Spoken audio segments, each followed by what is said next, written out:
বৌদ্ধ ধৰ্মাৱলম্বীসকলৰ কাৰণে এখন অতি পবিত্ৰ স্থান সাৰনাথ বাৰাণসী বা কাশীৰ পৰা মাত্ৰ 10 কিলোমিটাৰ দূৰত। সেয়ে যিসকলে বাৰাণসীলৈ আহে অৱশ্যেই সাৰনাথ দৰ্শন কৰা উচিত।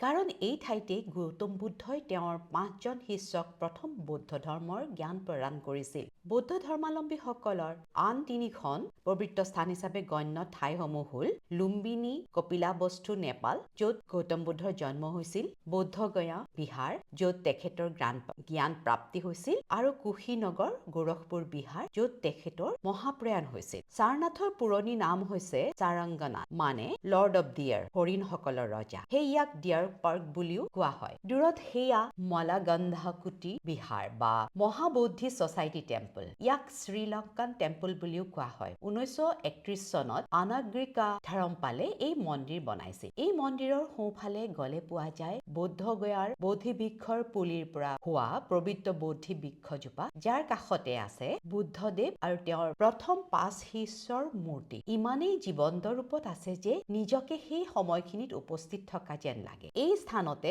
বুদ্ধদেৱে প্ৰথম জ্ঞান বিলাইছিল, যাক কোৱা হয় ধৰ্মচক্ৰ প্ৰৱৰ্তন, turning of the wheel of ধৰ্ম।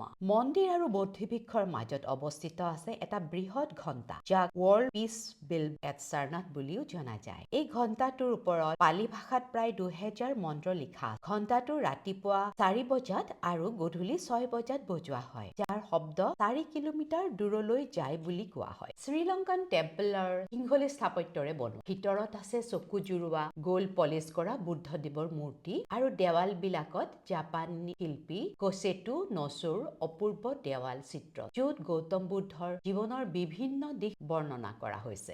सम्राट अशोक काफी दुखी हुआ और सोचने लगा कि जब अपने ही लोग नहीं रहेंगे तो हम लड़ाई किसके लिए लड़ेंगे। वो जो है वहीं से युद्ध करना बंद कर दिया। उसका लास्ट वार था और उनकी पत्नी करुआकी, उन्हीं के कहने पे सम्राट अशोक ने बौद्ध धर्म को अपनाया। মন্দিৰৰ বাওঁফালে আগুৱাই গলে বিখ্যাত সাৰনাথ স্তূপ, যাক ধামেক স্তূপ বুলিও জনা যায়। এই বৃহৎ স্তূপটো 43.6 মিটাৰ ওখ আৰু 28 মিটাৰ বহল। ইটা আৰু শিলেৰে নিৰ্মিত এই স্তূপটো বুদ্ধদেৱৰ প্ৰথম ধৰ্মচক্ৰ প্ৰৱৰ্তনৰ চিহ্ন হিচাপে বনাইছিল সম্ৰাট অশোকে। সেয়ে এইটো সহজে বুজাই যায় যে গোটেই পৃথিৱীৰ বৌদ্ধ ধৰ্মাৱলম্বী লোকৰ বাবে সাৰনাথ কিমান পবিত্ৰ স্থান। সকলোৱে এই ঠাইলৈ আহি ভক্তিভাৱে উচ্চাৰণ কৰে, বুদ্ধম শৰণম গচ্ছামি, ধৰ্মম শৰণং গচ্ছামি, সংঘম শৰণং গচ্ছামি।